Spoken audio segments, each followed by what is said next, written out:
Welcome to Pindar Poetry. We hope you learned something new. You start by preparing your channel so YouTube recognizes you as a partner, enable monetization, and confirm you meet eligibility.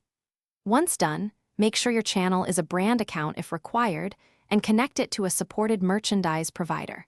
Collect high-resolution logos and product images, set realistic prices, and confirm fulfillment timelines. This avoids delays.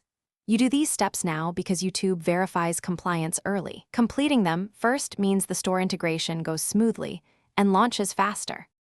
Next, connect and configure the store inside YouTube Studio by going to Monetization and selecting Merchandise. Authorize the Merch Partner account and allow data sync.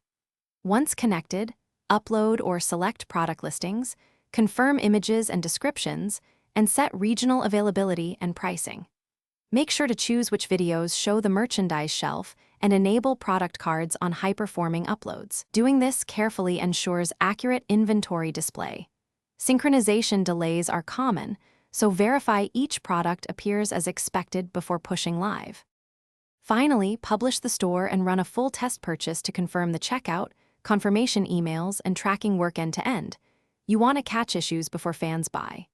Once live, monitor clicks, conversion rate, and revenue in Studio and partner dashboards, and iterate on pricing or shelf placement to optimize.